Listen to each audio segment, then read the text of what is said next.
Who was Hazrat Imam Hussain, a.s. Hazrat Imam Hussain, Arabic. January 10, 626 October 10, 680, was a grandson of the Islamic prophet Muhammad and a son of Ali ibn Abi Talib and Muhammad's daughter Fatima, as well as a younger brother of Hassan ibn Ali. 9. He is the third Imam of Shia Islam after his brother, Hassan, and before his son, Ali ibn Hussein Zain al-Abidin. Being a grandson of the Prophet, he is a member of the Al-Bayt. He is also considered to be a member of the Al-Qisa, and a participant in the event of Mubahala. Muhammad described him and his brother, Hassan, as the leaders of the youth of paradise. 10-11. During the Caliphate of Ali, Hussein accompanied him in wars. After the assassination of Ali, he obeyed his brother in recognizing the Hassan-Muawiyah treaty, despite it being suggested to do otherwise. In the 9-year period between Hassan's abdication in AH 41, 660 CE, and his death in AH 49, 669 CE, Hassan and Hussein retreated to Medina, trying to keep aloof from political involvement for or against Muawiyah.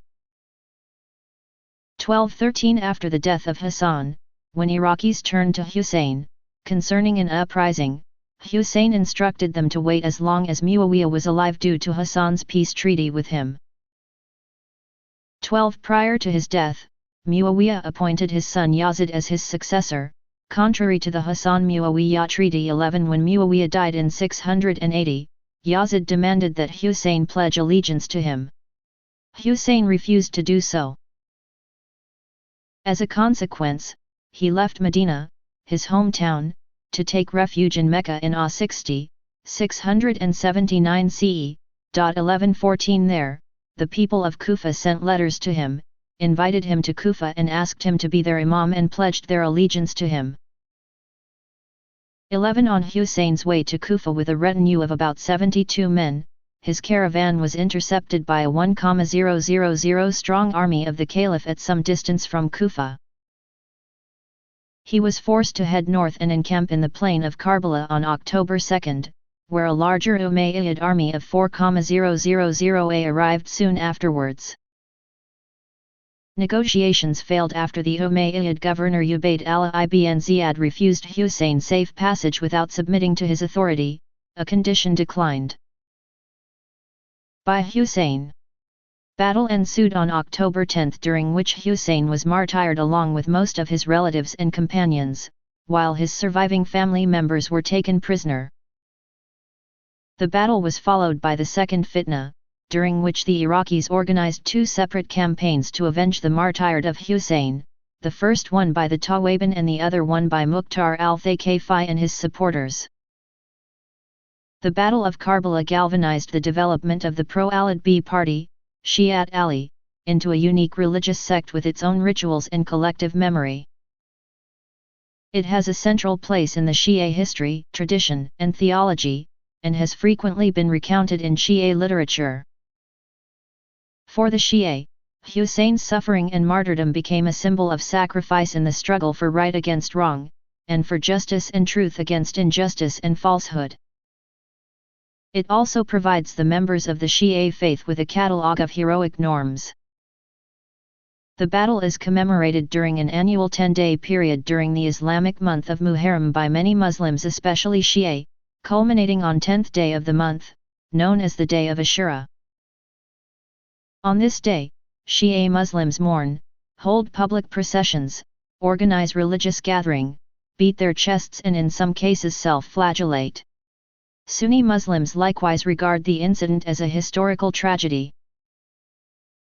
Hussein and his companions are widely regarded as martyrs by both Sunni and Shia Muslims. Early life. According to majority of narrations, Hussein was born on the 3rd of Shaban 4 January 10, 626 CE, 11 in Medina and was still a child when his grandfather, Muhammad, died. 18 He was the younger son of Ali, the cousin of Muhammad, and Fatima, the daughter of Muhammad, both from the Banu Hashim clan of the Quraysh tribe. 19 Both Hassan and Hussein were named by Muhammad, although Ali had other names such as Harb in mind. To celebrate Hussein's birth, Muhammad sacrificed a ram, and Fatima shaved his head and donated the same weight of his hair in silver as alms. 20 According to Islamic traditions, Hussein is Tab. Aaron, Moses' brother, gave the same names to his sons after learning the names God had chosen for Ali's children. 21 Hussein was brought up in the household of Muhammad at first. 11 The family formed from the marriage of Ali and Fatima was praised many times by Muhammad. In events such as Mubahala and the Hadith of the Al-Qisa, Muhammad referred to this family as the Al-Bayt. In the Quran, in many cases, such as the verse of purification, the Al-Bayt has been praised. 22 According to Madalung, there are numerous narrations showing Muhammad's love for Hassan and Hussein, such as carrying them on his shoulders, or putting them on his chest and kissing them on the belly. Madalung believes that some of these reports may imply a little preference of Muhammad for Hassan over Hussein, or pointing out that Hassan was more similar to his grandfather. 20 Other hadiths of this kind are: Whoever loves them loves me and whoever hates them hates me, and Al-Hassan and Al-Hussein are the Sayyids, masters of the youth of paradise. The recent one is used by Shia to prove the right of imamate for the descendants of Muhammad. Sayyid Shabab al-Janasi is an epithet used by Shias to refer to each of Muhammad's grandsons. 18 It is also narrated that Muhammad took Ali, Fatima, Hassan, and Hussein under his cloak and called them Al-Bayt and stated that they are free from any sin and pollution. 23 Muhammad reported the Karbala incident on several occasions. For example, he gave a small bottle of soil to Salama and told her that the soil inside the bottle would turn into blood after Hussein was killed. 20 A shrine built at the location of Hussein's camp. On the following day, a 4,000 strong Kufan army arrived under the command of Umar ibn Sa'd. 59 He had been appointed governor of Ray'i to suppress a local rebellion, but then recalled to confront Hussein. Initially, he was unwilling to fight Hussein, but complied following Ibn Ziyad's threat to revoke his governorship. After negotiations with Hussein, Ibn Sa'd wrote to Ibn Ziyad that Hussein was willing to return. Ibn Ziyad replied that Hussein must surrender or he should be subdued by force. 59 And that to compel him, he and his companions should be denied access to the Euphrates River. 48 Ibn Sa'd stationed 500 horsemen on the route leading to the river. Hussein and his companions remained without water for 3 days before a group of 50 men led by his half-brother Abbas was able to access the river. They could only fill 20 water skins. 53-60 Hussein and Ibn Sa'd met during the night to negotiate a settlement. It was rumored that Hussein made 3 proposals. Either he be allowed to return to Medina, submit to Yazid directly, or be sent to a border post where he would fight alongside the Muslim armies. According to Madalung, these reports are probably untrue as Hussein at this stage is unlikely to have considered submitting to Yazid. A Mawla of Hussein's wife later claimed that Hussein had suggested that he be allowed to leave, so that all parties could allow the fluid political situation to clarify. 48 Ibn Sa'd sent the proposal, whatever it was, to Ibn Ziyad, who is reported to have accepted but then persuaded otherwise by Shemr ibn Ziljashan. Shemr argued that Hussein was in his domain and letting him go would be to demonstrate weakness. 60 Ibn Ziyad then sent Shemr with orders to ask Hussein for his allegiance once more and to attack, kill and disfigure him if he was to refuse, as a rebel, a seditious person, a brigand, an oppressor, and he was to do no further harm after his death. 53 If Ibn Sa'd was unwilling to carry out the attack, he was instructed to hand over command to Shemr. Ibn Sa'd cursed Shemr and accused him of foiling his attempts to reach a peaceful settlement but agreed to carry out the orders. He remarked that Hussein would not submit because there was a proud soul in him. 5348. The army advanced toward Hussein's camp on the evening of October 9. Hussein sent Abbas to ask Ibn Sad to wait until the next morning, so that they could consider the matter. Ibn Sad agreed to this respite. 61. Hussein told his men that they were all free to leave, with his family, under the cover of night, since their opponents only wanted him. Very few availed themselves of this opportunity. Defense arrangements were made, tents were brought together and tied to one another, and a ditch was dug behind the tents and filled with wood ready to be set alight in case of attack.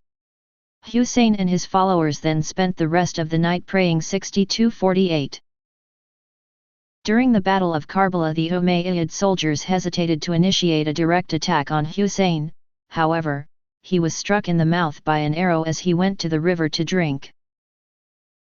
48. He collected his blood in a cupped hand and cast towards the sky, complaining to God of his suffering. 68. Later, he was surrounded and struck on the head by Malik ibn Nasir.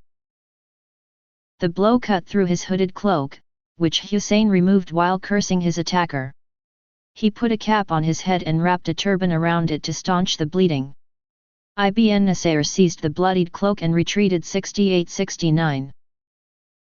Shemr advanced with a group of foot soldiers towards Hussein, who was now prepared to fight as few people were left on his side. A young boy from Hussein's camp escaped from the tents, ran to him, tried to defend him from a sword stroke and had his arm cut off. Ibn Sad approached the tents and Hussein's sister Zainab complained to him, Umar b. Sad, will Abu Abd Allah, the kunya of Hussein, be killed while you stand and watch? 68. Ibn Sad wept but did nothing. Hussein is said to have killed many of his attackers. The Umayyad forces, however, were still unwilling to kill him, and each of them wanted to leave this to somebody else. Eventually Shemr shouted, "Shame on you! Why are you waiting for the man? Kill him, may your mothers be deprived of you!" 70. The Umayyad soldiers then rushed Hussein and wounded him on his hand and shoulder. He fell on the ground face down and an attacker named Sinan ibn Anas stabbed and beheaded him. 68-70.